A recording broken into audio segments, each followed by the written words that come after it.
Olá, amigos, Namastê. Em 1940, Paramahansa Yogananda realizou uma palestra intitulada O Fim do Mundo. Ele afirmou que o mundo não acabará tão cedo. Existem momentos cíclicos, escatológicos, de pequenos fins do mundo.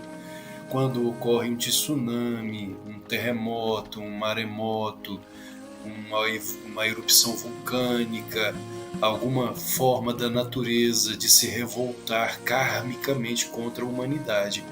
Mas o mundo mesmo demorará muito para acabar. São momentos escatológicos atraídos karmicamente pela humanidade. No entanto, ele também afirmou que na era atual, e na opinião dele e de seu mestre Swami Sri Yukteswar, baseado obviamente em suas experiências divinas com Deus, estamos na era de Dwapara Yuga, que é a era elétrica, do conhecimento elétrico e das energias sutis, como Yukteswar afirmou em sua obra A Ciência Sagrada.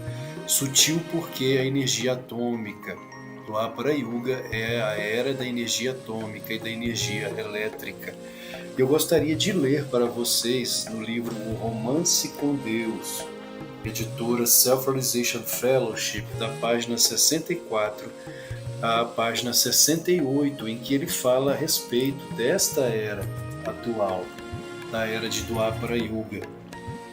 Ele escreveu: A Terra já passou pela Kali Yuga, a era materialista de 1200 anos de duração. Segundo os cálculos de meu guru, Swami Sri Yukteswar, estamos há 240 anos na Dwapara Yuga, ou seja, essa palestra, como afirmei, foi em 1940. Naquela época, a Terra estava no ano 240 da Dwapara Yuga. Hoje, atualmente, estamos no ano de 2024, então estamos no ano 324 da Dwapara Yuga. A segunda era, continua ele, que consiste em 2400 anos. Conforme a sucessão ascendente mencionada, esta é a era elétrica, embora ainda pareça muito materialista. Se você pensar bem, verá como o ser humano progrediu, desde quando compreendia apenas a matéria densa até entender e dominar a energia existente na matéria. É óbvio que existem aqueles retardatários que são os nossos governantes atuais, que vivem ainda em mentalidade de Kali Yuga, mentalidade belicosa, comunista, marxista, que é uma ideologia belicosa. Eles estão no comando da Terra hoje, atualmente. Mas veremos o que Yogananda fala mais à frente sobre isso. Na era presente, o homem progredirá muito no campo científico da eletricidade e do eletromagnetismo. A ciência, obviamente, evoluiu e muito do ano 1700 para cá.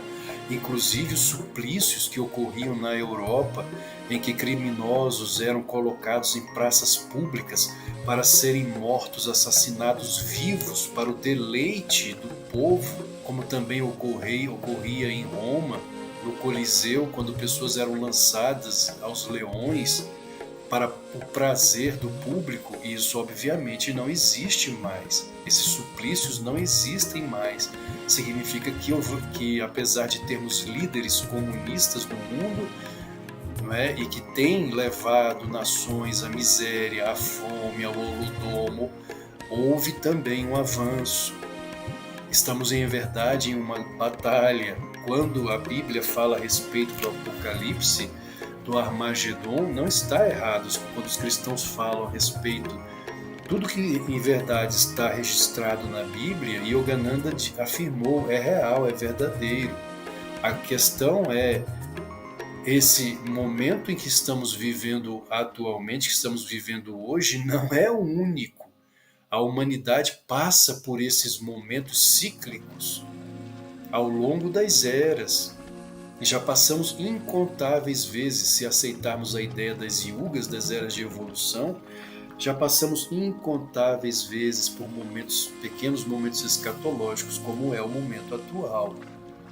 Ele continua: à medida que a Dwapara Yuga avança, as doenças serão progressivamente tratadas e curadas com raios. É interessante isso, porque a fisioterapia hoje trata as pessoas utilizando eletricidade, pequenos choques elétricos e raios. Essa é uma previsão dele em 1940, que está acontecendo hoje. A energia vibratória pode atingir os fatores eletrônicos dos átomos, os componentes fundamentais da matéria, onde as densas substâncias químicas não conseguem penetrar. Depois desta guerra, referindo-se à Segunda Guerra Mundial, teremos grande progresso na ciência da eletricidade e a aviação também se desenvolverá enormemente. Viajaremos muito mais pelo ar. Os aviões ainda são vistos com certa reserva por muitas pessoas, lembrando que esta palestra foi em 1940. Assim como os trens já foram temidos, mas os aviões já começam a prevalecer, sendo os trens quase uma coisa do passado. Gradualmente os carros passarão a ser vistos como bem antiquados. Ele estava aqui prevendo a volta dos Vimanas, né, dos carros voadores, e não demorará muito para começarmos a andar em Vimanas contemporâneos, em carros voadores da contemporaneidade. O problema da Segunda Era, a Dwapara Yuga, é que não existe suficiente segurança, pois a ciência desempenha os papéis de o médico e o monstro. O homem utiliza a ciência não apenas para criar e fazer coisas boas, mas também para destruir. Portanto, o desenvolvimento científico ainda não é seguro. Esta guerra mundial mostra como a tecnologia científica está sendo usada para destruir a humanidade. Deste conflito, aprenderemos a empregar mais dispositivos científicos para o conforto humano. Contudo, se não desenvolvermos forças espirituais, também continuaremos a usar a ciência para destruir. Com esta guerra, as pessoas aprenderão as consequências devastadoras do abuso da tecnologia. Na Primeira Guerra Mundial e em épocas anteriores, os duelos eram considerados cavalheirescos. Mas a ideia de cavalheirismo desapareceu. Atualmente ninguém quer lutar. Depois de terminar o atual conflito, novamente lembrando que ele está se referindo à Segunda Guerra Mundial, o medo da devastação mundial será tão grande que, se alguém tentar começar uma guerra, o resto do mundo cairá sobre aquela nação. Estou falando de coisas muito além de meu tempo. Vejam que interessante.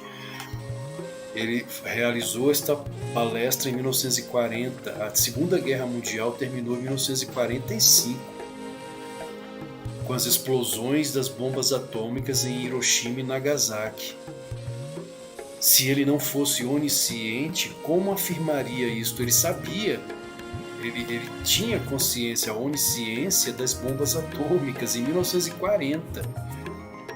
Senão ele não afirmaria isto, que afirmou depois que terminar o atual conflito, o medo da devastação mundial será tão grande que, se alguém tentar começar uma guerra, o resto do mundo cairá sobre aquela nação, porque saberão da existência de armas, inclusive até mais poderosas, mais devastadoras do que a própria bomba atômica, e nós sabemos que a bomba atômica hoje já não é a arma mais poderosa que existe. E ele continua: o armamento é necessário agora. Um plano de defesa é bom. Veja como ele era a favor da legítima defesa. Inclusive, a Índia hoje é a nação que possui o quarto maior efetivo militar do mundo, possui bomba atômica. Se não fosse assim, a Índia já teria sido conquistada, dominada, invadida pelo Paquistão ou pela China. E ele continua: um plano de defesa é bom, mas não trará a paz definitiva. Cada vez que alguém usar a força bruta, sempre haverá outro mais forte. Como a verdade dita por Cristo, se você usar a espada, perecerá pela espada. A força bruta só será subjugada quando a humanidade compreender a mensagem eterna de Cristo e dos grandes mestres. Só com a força espiritual as guerras cessarão. O comunismo é o câncer da sociedade atual. E ele se infiltra nas nações que se afastaram de Deus, que se afastaram da conexão com o divino. Não é a autêntica religião, o autêntico religar, e não é simplesmente ler a Bíblia, não é simplesmente conhecer os textos sagrados, não é simplesmente bater no peito, sou religioso. O autêntico religar é a conexão com o divino dentro de nós. Se não existe essa conexão, não estamos verdadeiramente com Deus. Somos apenas fanáticos religiosos e não pessoas de conexão divina. E essa ausência de conexão é que atrai o comunismo para as nações. E ele continua: a paz definitiva só virá quando, por acordo mútuo, todas as nações da Terra realizarem contínuas conferências de paz, sucatearem suas armas e ajudarem a acabar com as favelas do mundo. Pense como teria sido muito melhor se todos os países e seus líderes tivessem se reunido e decidido usar o dinheiro que gastam na guerra para acabar com a pobreza mundial.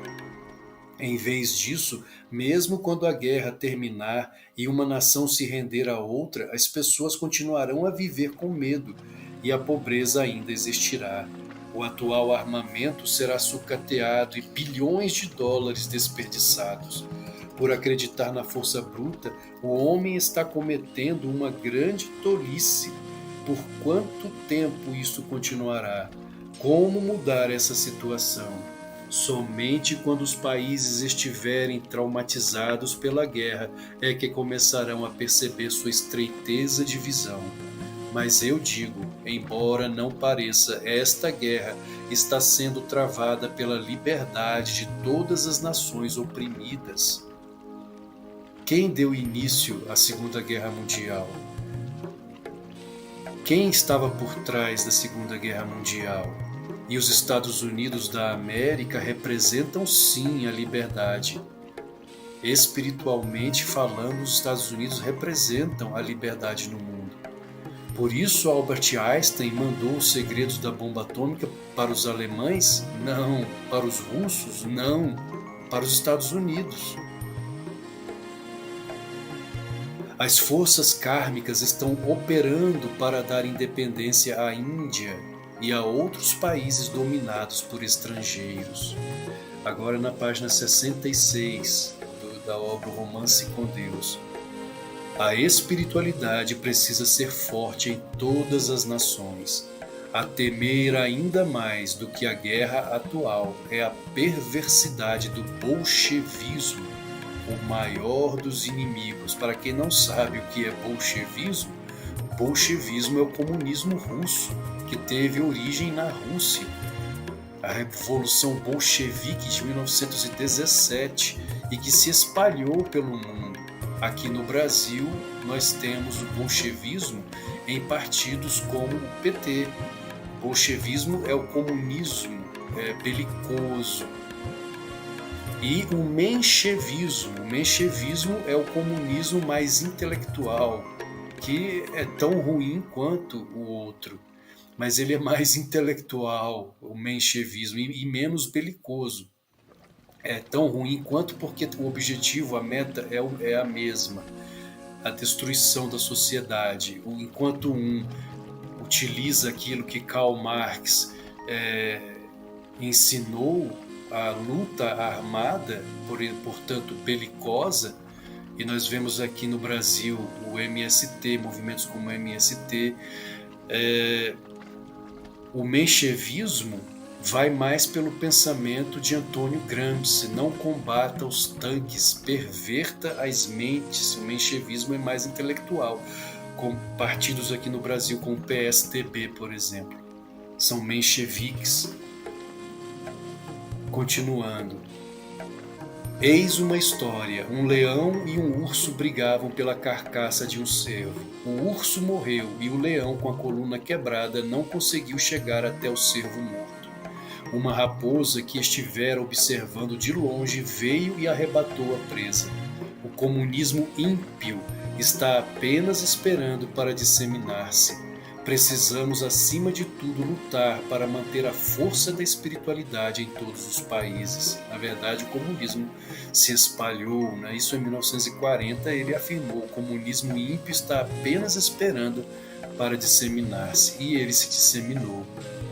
O que impede as pessoas de roubar? O compartilhamento recíproco, para que todos tenham o que necessitam, e o conhecimento de que Deus é nosso Pai e que somos todos seus filhos, irmãos em uma família universal. O patriotismo nacional não é suficiente. Se o ideal de Deus e da fraternidade desaparecerem, não haverá mais razão para viver. Quem criou o mundo? Quem nos criou? Sabemos que Deus existe. E quando ele diz que o patriotismo nacional não é suficiente, e que o ideal de Deus e da fraternidade não podem desaparecer, ele está dizendo que devemos ser patriotas e ao mesmo tempo amantes de Deus. Devemos ser patriotas e amantes de Deus, porque Deus é a força que pode de fato derrotar o comunismo. A conexão com o divino, como falei, e não o fanatismo, mero fanatismo, mas a conexão divina, quando nossas mentes entram nessa sintonia, nessas ondas mentais mais profundas, alfa, teta, delta, gama, nessa comunhão com o divino dentro de nós, criamos um campo de força, uma egrégora de luz capaz de expulsar os demônios, os seres demoníacos e, consequentemente, o comunismo. Sabemos que Deus existe, que nada anule essa ideia, e é o que os comunistas mais querem, anular a ideia de Deus, perseguindo não só o cristianismo, em verdade eles perseguem todas as religiões. Veja o que ocorre no Tibete até hoje, o budismo sendo perseguido até os dias atuais, em que budistas são proibidos de praticarem a sua fé em Buda. A doutrina da crença em Deus é a única que, em última instância, trará paz à Terra. Nenhuma outra ideologia conseguirá fazer isso. Lealdade à pátria. Enquanto você vive em um país, seja qual for, precisa ser leal a ele. Não devemos admitir elementos subversivos em nosso país. Considero a traição o mais terrível dos crimes, o mais tenebroso de todos os males do mundo. Vejam a importância da lealdade à pátria. O traidor, aquele que trai a sua pátria, a sua nação, é alguém que não deve ser considerado por nós, como ele diz aqui, não deve ser admitido, não devemos admitir elementos subversivos em nosso país. É um traidor. Nunca traia sua família, vizinhos ou amigos, e nunca traia a seu país. Quem não consegue ser fiel à sua pátria, não consegue ser fiel a Deus. Lembre-se da história do morcego. Quando as aves e os animais brigavam entre si, o morcego se fazia aliado de um lado ou de outro, dependendo de quem estava ganhando. Depois da assinatura de uma trégua pelos dois lados, ambos tomaram uma resolução: vamos destruir o morcego. Assim, lembre que é da maior importância ser leal à sua terra. Se você não gosta dos ideais do seu país, abençoe-o e vá para outro lugar. Aqui falta muito patriotismo. Eu estava se referindo aos Estados Unidos, porque morou por mais de 30 anos nos Estados Unidos da América, que o abraçou e que foi o local mais alto para a difusão do yoga pelo mundo, como pai do yoga no Ocidente. Com isso, não quero dizer que você deve amar os Estados Unidos com um tipo de patriotismo que tenta destruir outras nações.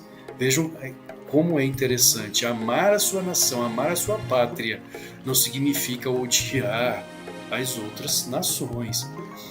É porque Rashtra Dharma é o amor à pátria, à minha terra natal.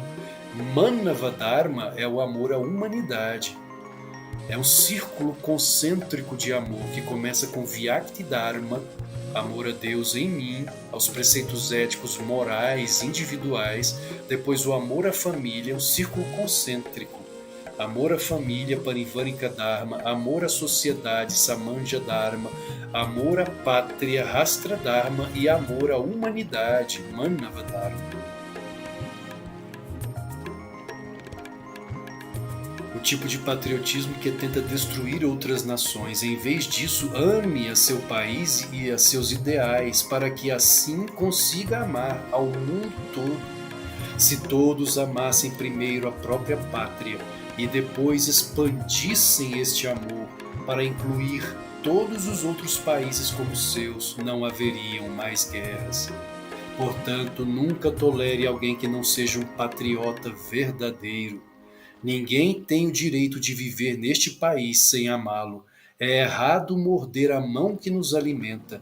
Eu preferiria que as pessoas me batessem ou me matassem do que me traírem. Abomino a traição, nunca traí a ninguém. O amor que dei a todos, eu o dei sinceramente. Não há uma só pessoa que possa se colocar perante mim e verdadeiramente dizer que fui desleal. Quando dou o meu amor, eu o dou de todo o coração, mas isso não significa que não perceba quem não é sincero comigo. Diante do farol da luz divina, tudo é revelado. Assim, meus queridos, nunca traiam a ninguém, e sempre que virem uma traição, corrijam a pessoa e recusem-se a cooperar ou apoiar seus maus atos. Deus sabe quem está certo e quem está errado. Estejamos todos unidos em tudo o que é nobre. Apoie os ideais deste país. Se porventura ocorresse uma agressão bélica no intuito de destruir os Estados Unidos e o país precisasse de minha ajuda, eu a daria para Mahansa Yogananda. Por amor a seu povo e para defender a nação em cujas terras vivo, devemos fazer nossa parte para ajudar a proteger a América e nossos entes queridos, mas ao mesmo tempo não devemos permitir que o ódio nos domine. O mundo nunca precisou tanto de amor como agora. O amor será um fator muito forte para erradicar a guerra. Tomemos a resolução de que, aconteça o que acontecer, faremos de Deus a estrela polar de nosso amor e enviaremos amor a todos. Na verdade, o comunismo trabalha com o quê? Com a força do ódio, da desagregação, da divisão entre irmãos, colocando uns contra os outros. E é por isso que ele fala que o amor é o fator que erradicará a guerra. Nós estamos em guerra. Nós já estamos na Terceira Guerra Mundial. Ela só não se tornou ainda bélica. Mas nós estamos em uma Terceira Guerra Mundial. A humanidade inteira lutando por ideologias. E ele continua. Orem mentalmente comigo. Pai Celestial, Tu és amor. Sou feito à Tua imagem. Sou uma esfera de amor. Expando esta esfera para incluir toda a humanidade no reino de meu amor. Esta guerra não será a última, referindo-se à Segunda Guerra Mundial. Se o vencedor usar seu poder para penalizar as outras nações, isso fará com que um dia os países perdedores tentem revidar com um poder maior. O potencial humano de destruição cresceu muito mais do que o poder de construir. Não haverá segurança na era elétrica. Surgirão métodos de guerra em escala cada vez maior. Assim, graças a Deus, que a Dwapara Yuga, a era elétrica, só dura 2.400 anos. Ele fala que graças a Deus a era elétrica só dura 2.400 anos porque, segundo cálculos errados, promovidos ainda hoje na Índia, acredita-se que a Kali Yuga dura milhões de anos e nós estaríamos ainda na Kali Yuga. E a Dwapara também duraria um tempo muito gigantesco. Segundo Yukteswar, a Kali Yuga dura 1.200 anos, a Dwapara 2.400, a Treta Yuga dura 3.600 e a Satya Yuga, a Era de Ouro, 4.800 anos. E existem realmente evidências de que estamos na Dwapara Yuga, que é uma era mais tecnológica, contudo, quando as nações estão em mãos erradas, em mãos de seres demoníacos, então nós não estamos seguros, não vivemos em uma era segura na Dwapara Yuga. Ela é perigosa, muito perigosa. Por isso a importância da espiritualidade. Suridaya Mata, sucessora de Yogananda, disse que se a tecnologia avança e a espiritualidade não acompanha o avanço tecnológico, corremos o risco de voltarmos à uma idade da pedra. Eis o perigo da Dwapara Yuga e eis a importância de uma maior espiritualidade, de uma maior conexão com o divino dentro de nós, por meio de práticas introspectivas, a meditação, Raja Yoga, olhar para dentro, fechar os olhos, fazer aquilo que Carl Gustav Jung, pai da psicologia analítica, afirmou: o que olha para fora sonha, o que olha para dentro está desperto. Namastê.